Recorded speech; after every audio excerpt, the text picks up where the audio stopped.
Good morning, good afternoon, good evening, whatever time you may be listening to this at. Welcome to the Diet Therapy Podcast, or welcome back to the Diet Therapy Podcast if you're a normal listener. I'm your host, suttondef, and this is episode 8. Episode 8. Last week we had episode 7 that's also on YouTube. If you didn't get a chance to check that one out, make sure you give that one a watch too, or just a listen. It's available on Apple Podcasts, SoundCloud, also YouTube, and it's coming to more streaming platforms soon. So just be on the lookout for that. And if there's a specific streaming platform that you listen to your podcast on and you would like to have my podcast on there as well with all your other ones, just let me know whatever service that is, and I will be sure to have the Diet Therapy Podcast added to that service. So I'm not even going to waste much time today. I want to get into my topics. But first, I'm going to waste a little bit of time. So we just passed Thanksgiving. And I hope all of you guys had a wonderful Thanksgiving. You ate a lot of food. You saw a lot of family. You had some good times. I had a good Thanksgiving. Like I told you guys last week, I work retail, so I had to go right to work at around 4 o'clock. But it's all good. Like I said last week, it was all gravy. A terrible pun. But anyway, I had a good Thanksgiving. I hope you guys did too. But Christmas is coming up next. And I'm very excited for this Christmas. I don't know about you guys, but I am in the gift-giving spirit this holiday season. And I don't know if it's because I'm at a point in my life where I'm making more money than I ever have before or whatever it is. But I'm just in the gift-giving spirit. I am more excited to give gifts to friends and family and loved ones than to actually receive gifts this season. And I feel like that's just a part of growing up and becoming an adult. I feel like I'm going to get the same pleasure giving somebody and making somebody else happy on the holiday season as opposed to somebody giving me gifts. Now, of course, we all expect gifts on Christmas. That's part of what makes Christmas so great. It's part of what will always make Christmas great is you get stuff, but this season I really do want to try my best to get all of my loved ones like something really nice that they would really like because it makes me happy. It makes me happy to make other people happy, especially when it's the people that I love. So that's that's part of my daily dose for today's episode. Go Christmas shopping. Time's running out. Today's December 4th. You only have about 20 days to get all your crap together before Christmas. And probably around 19 days by the time, 18, 19 days by the time this episode comes out, depending on how fast I can get it rendered. But anyways, welcome back to the Diet Therapy Podcast. Like I said, this is episode 8. Welcome back to you. If you've watched every episode and listened to every episode, I thank you so much. If you want to find me on Twitter and Instagram, you're new to the podcast, you can find me on Twitter and Instagram at suttondef. That's SUTTONDEF.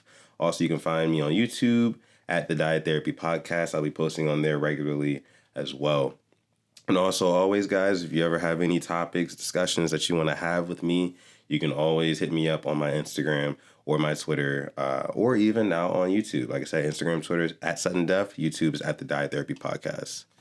So, in the last week, there was a movie that came out that's kind of the talk of the town. It was the talk of the town.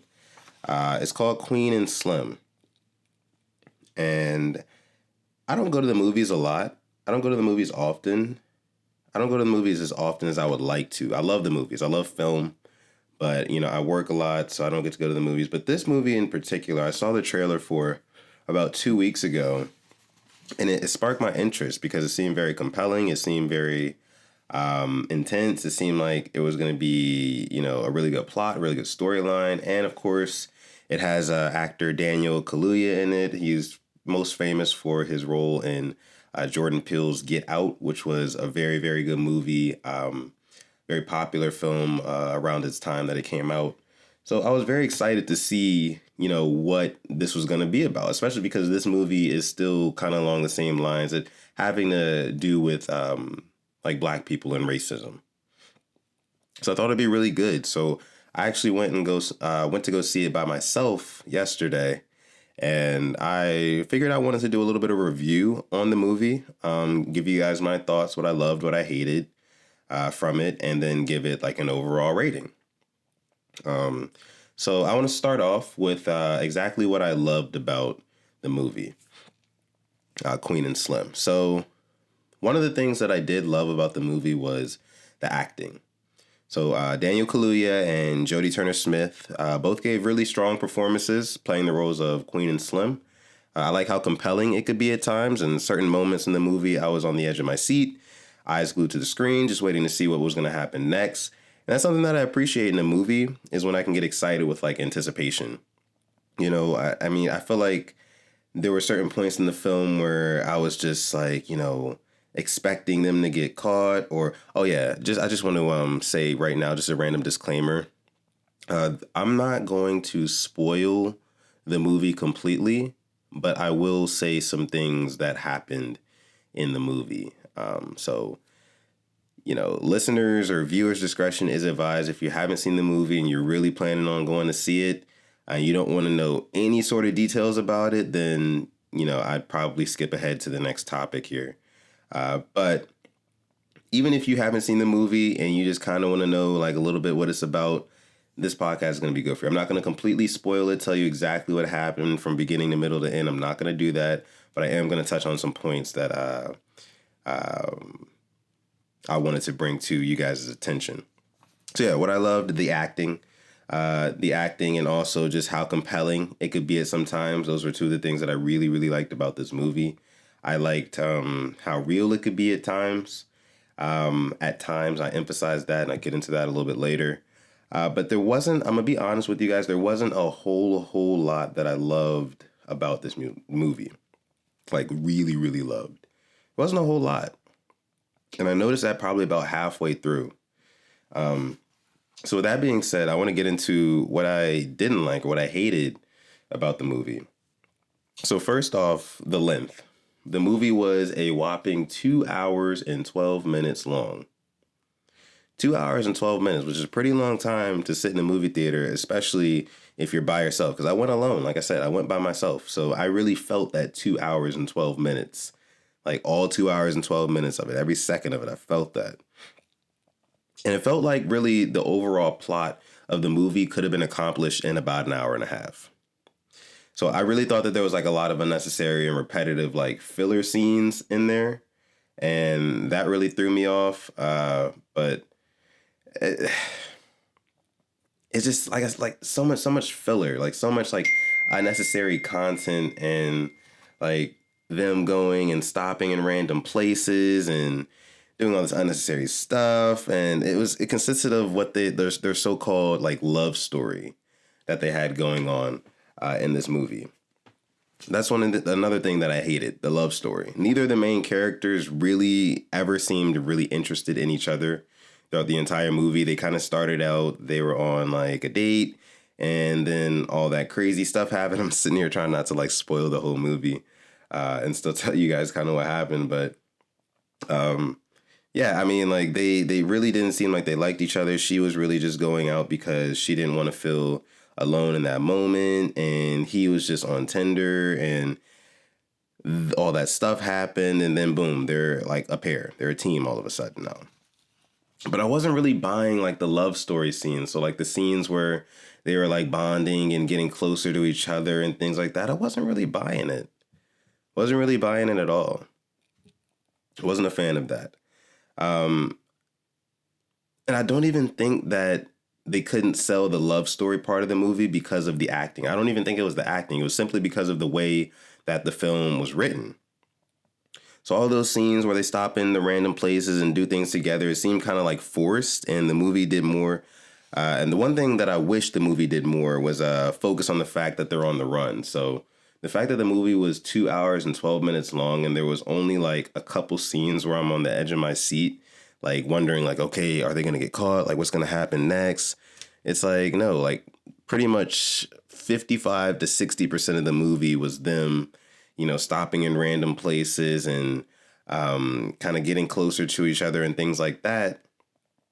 And I understand for like Hollywood purposes, you want to build that love and emotional aspect of it between the two characters. But if you're going to do it, I feel like you should go all the way. And it feels like they never really loved each other. And the only reason why they really, really bonded with each other is because of the situation that they were in. And they didn't really like come on to each other like for real like really show each other love for real until like the end. And you know, I don't want to spoil the ending, like I said, but yeah, that's another thing that I hated about this movie. They didn't really focus on the fact that they were on the run. It was more so aimed towards like their love story. And when they were on the run, it never really seemed like the stakes were quite high enough. Like there were certain scenes where I feel like they could have been in a little bit more danger, but it would have made it a little bit more interesting. Those were the things that I didn't like. Well, two of the things that I didn't like. Another thing that I didn't like about this movie is how the whole plot started, really. So, Queen, so there's Queen and Slim. Queen, played by Jodie Turner-Smith. Queen in the movie, she claims to be an excellent lawyer, but at the same time, she doesn't handle the situation of them getting pulled over well at all. So they got pulled over, and I am about to tell a little bit of what happened in this scene, so full disclaimer, full disclosure. So they get pulled over, and he's getting searched. Basically, Slim is getting searched, and his car is getting searched by the police officer, and the police officer can't find anything, and you can tell it's frustrating. The police officer has him open up the trunk. He's going through everything in the trunk. He can't find anything. Slim basically gives a smart remark saying that, oh, can you hurry up? And then the officer's like, oh, excuse me, what did you say to me? And then Queen gets out the car, and she basically maxes the situation even more. And she's like yelling at the cop, and he's got his gun out now. And there was no sort of real de-escalation, I felt. And that should have taken place. Now, I understand for Hollywood purposes, you have to make it drama. You have to make it like over the top. But I felt like it was a really bad like depiction of like what you should do as a minority when you have a run-in with law enforcement. And I'll get into that in a second. I think that the movie didn't do a great job of portraying how you're supposed to react to law enforcement as a minority. One example, there was a boy that they met on their journey when they were on their way to Florida in the movie. There was a boy that they met, and the boy was no older than, I'd say, like 12 or 13 years old. And he is really into like protesting, and he's really with the whole Queen and Slim movement of like, oh, the cops need to stop killing us. We're retaliating now, that sort of thing. So that boy goes to a protest after meeting Queen and Slim, and he walks up to a black SWAT team officer who is trying to de-escalate the situation between him and the little boy at all costs. He's trying to get the boy to go home. He's telling him that, hey, man, I'm just trying to do my job. Just please go home. I'm not trying to hurt you or anything like that. And the boy takes out a pistol and shoots the black cop in the face. This was one of the moments in the movie that threw me way off. Threw me entirely off, because that's not something that you want to, and I'm not saying that they were promoting it, but it's not something that you even want to put out there as like something that is even remotely okay. You know, that sort of retaliation, it simply doesn't work. And it's not something that you want to put in the head of, a kid. I understand the movie's rated R, but I'm sure a lot of kids will see the movie. You know, that's not something that you want to do. Like, it's not even realistic. I could see if like the officer that the kid had the interaction with was an older white officer who was trying to intimidate him and demean him and just be a typical like racist cop. Basically, I could see like, hey, you need to go home, boy, before I do this, that, and the third to you.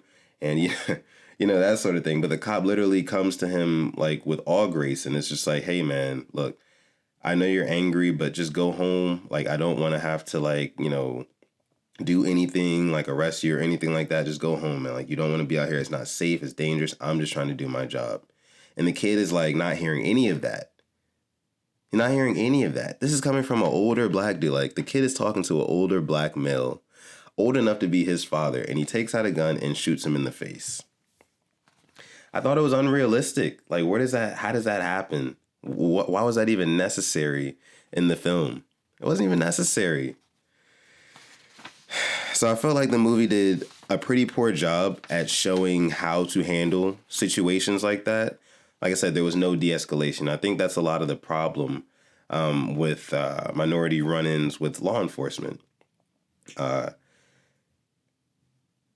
like I said, I understand for drama purposes, the movie had to be over the top and they had to push the cops in order to do something that the cop maybe necessarily didn't want to do originally, yada, yada, yada. They have to make a scene.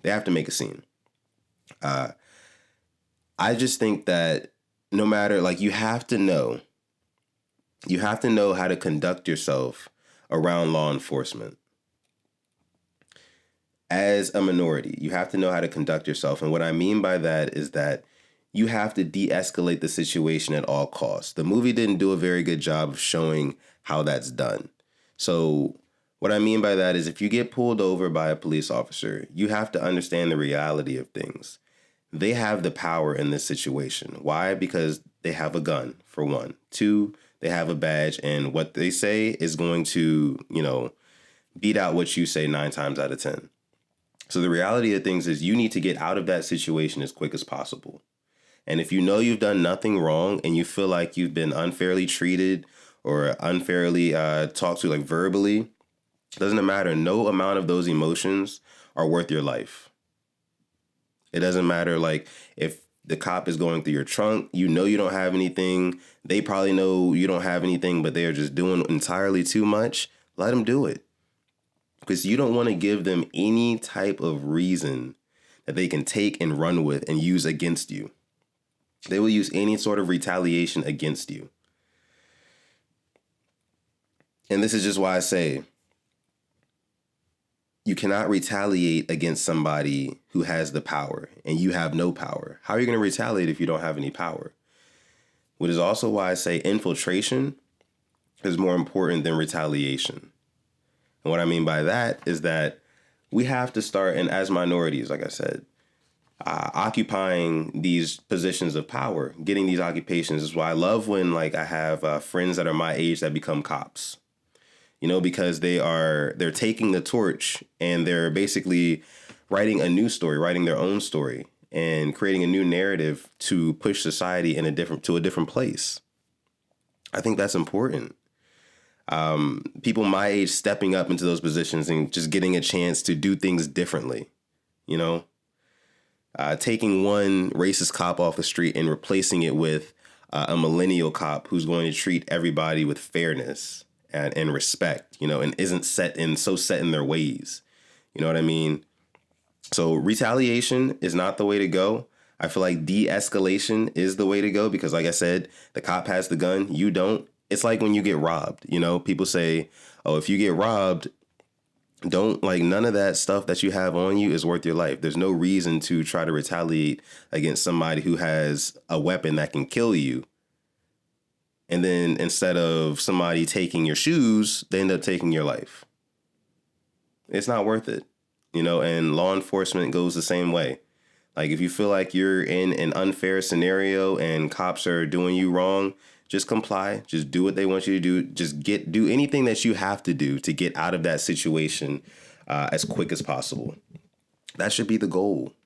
There's no reason for you to try to retaliate and be emotional and snap back at the cop and at everything he says. There's no reason for that. You're not going to gain anything from it.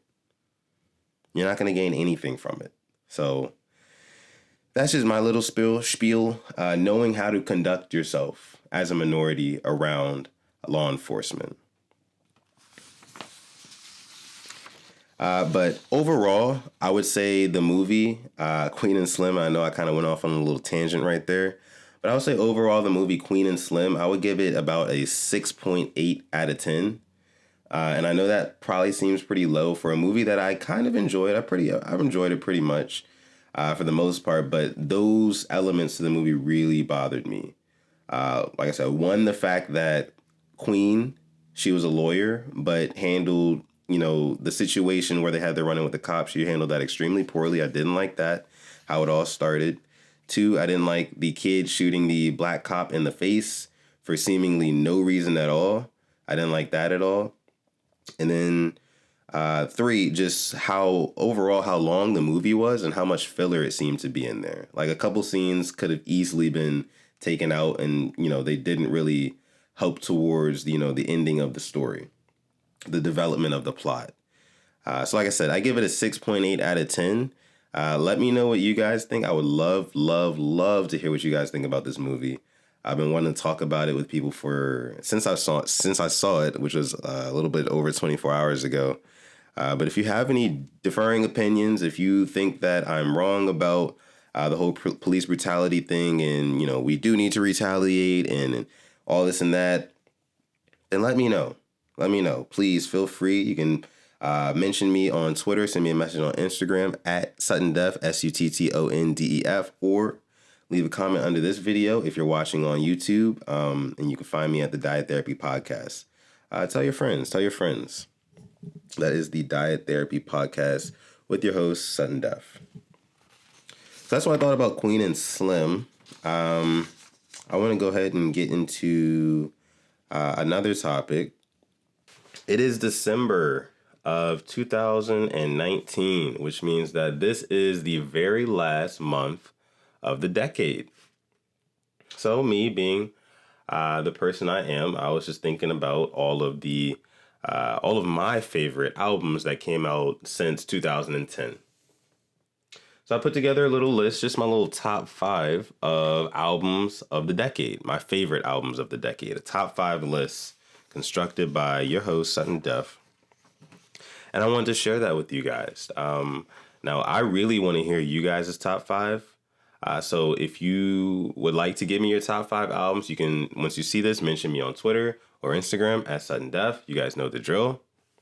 Let me know you guys' top 5 albums of the decade as well. So, kicking it off at number 5 was the 2013 album released by J. Cole, Born Sinner. Now, Born Sinner was the album. I don't want to say that it was necessarily the album that got me really, really into J. Cole, because I was hip to him before the album came out. But once Born Sinner came out, it was an instant classic in my eyes. And just like all of the his subject matter, his lyrical content on the album, and everything that he talks about, and just like the features as well. He had some really good features on Born Sinner. Born Sinner was an awesome album. I think it was top 5 of the decade. Now, a lot of you guys might disagree. You might not think any J. Cole should make top 5 of the decade. But when it comes to like a pure rap, hip hop album, like I said, subject matter and lyrics and flows and just pure artistry, J. Cole definitely did his thing. I think that's his best album that he's ever put out to this day. So J. Cole at number 5 with Born Sinner. Number 4, I have Nothing Was the Same by Drake.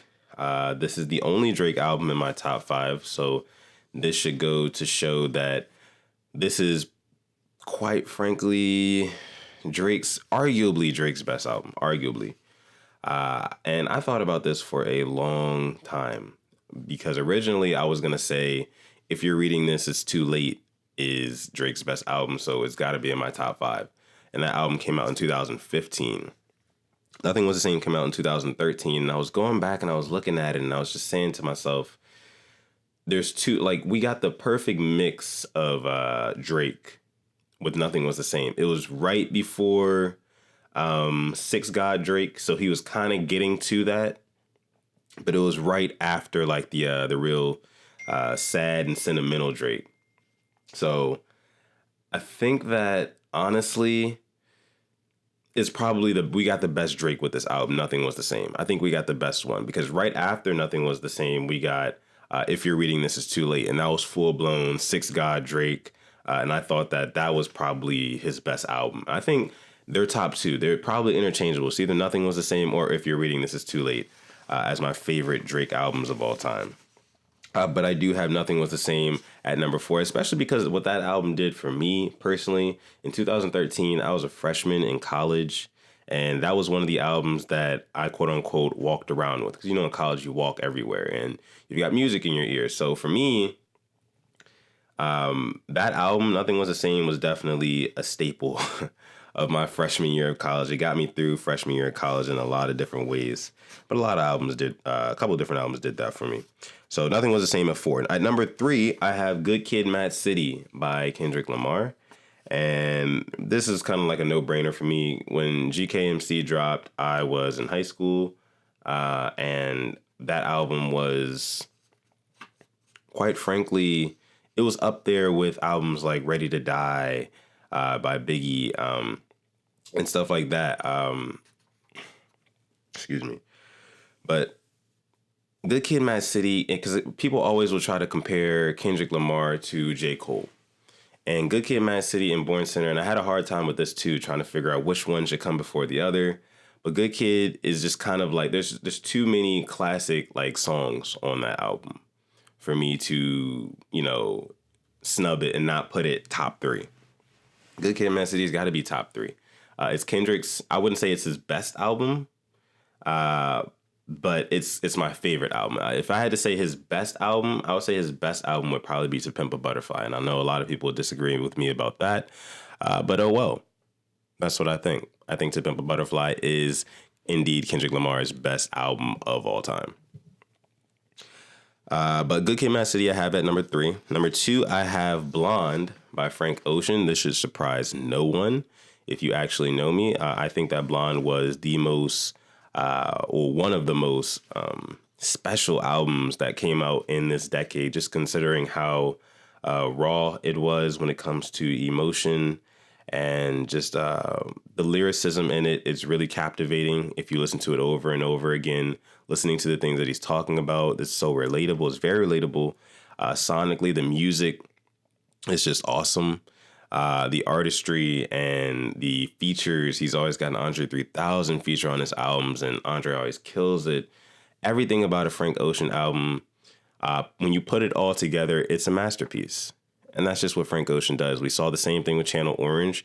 Now, I didn't put Channel Orange in my top 5 because I personally don't think that Channel Orange is anywhere near better than Blonde, and people would probably have my head for that. But hey, that's just what I think. I think that Blonde is leaps and bounds better than Channel Orange. Channel Orange is a little bit more easy to understand, easier to digest for a lot of people. Blonde is one of those albums where you have to kind of take a step back and look at it like it's a piece of artwork and just kind of admire it. That's what Blonde is for me. Blonde at 2. At number 1, I have, and this should also be no surprise to anybody, but My Beautiful Dark Twisted Fantasy, a 2010 album by Kanye West. And everything that I just talked about with Blonde and how it was, creatively designed, and it's an awesome album, and just artistry, you have to take a step back. Look at all of that times 2 with this album. My Beautiful Dark Twisted Fantasy was revolutionary, just like pretty much any other Kanye album.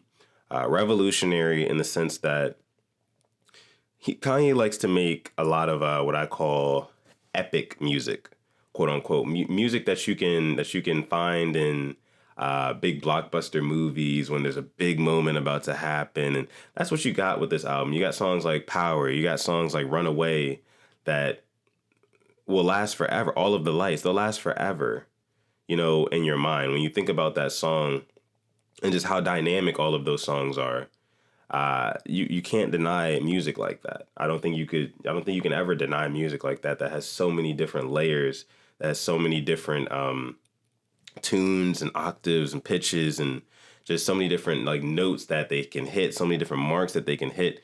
And Kanye West is the master at innovation and hitting different marks and pushing the envelope and trying new things. And that's why I think that this album was a staple of him doing just that. My Beautiful Dark Twisted Fantasy. So that's what I have at number 1, and that is my top 5 albums of the decade. I do have a couple of honorable mentions here.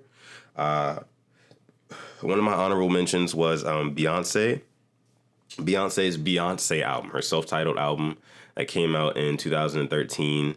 That was my favorite Beyonce album, and if you know me, you know I'm not even a huge Beyonce fan, but I did think that self-titled album, Beyonce, was really good.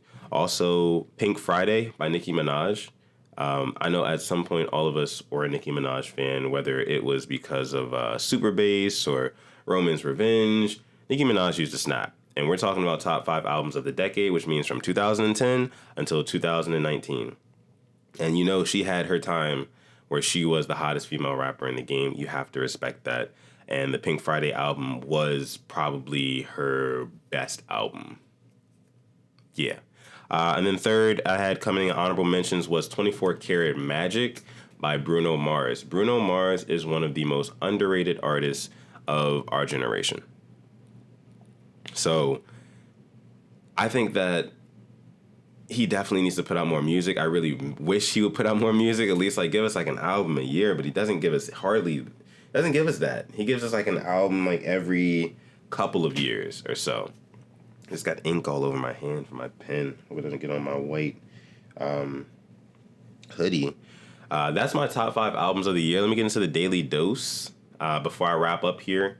But if you notice, I have on this hoodie here. It's OLUR, and that's how you pronounce it, OLUR, like polar without the P, OLUR.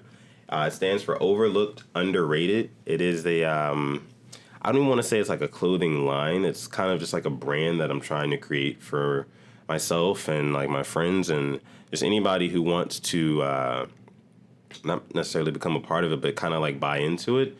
Overlooked Underrated is basically a brand that I create, or a movement that I'm trying to create, where for the people that feel like they are overlooked, for the people that feel like they are underrated in whatever that they may do, whatever your craft may be, whatever your job may be, whatever your life may consist of. You know, I know all of us at some point have felt like they have been overlooked, they have been underrated, they have been slept on in some sort of way. And I just want this to be a symbol that all of you out there who do feel like you have worked hard for something and you've been overshadowed by somebody else or something else, just keep going. Just keep pushing, because the only thing that's going to get you to where you want to be is you. The only thing. And I heard a quote one day, and it said that no matter what your job or your craft may be, you always work in sales, because you're always selling yourself. So work hard and do it for yourself. You know, you can be overlooked, you can be underrated by so many other people, but if you know that you're doing something great for yourself and you personally love doing it, all that other recognition and everything else that'll follow.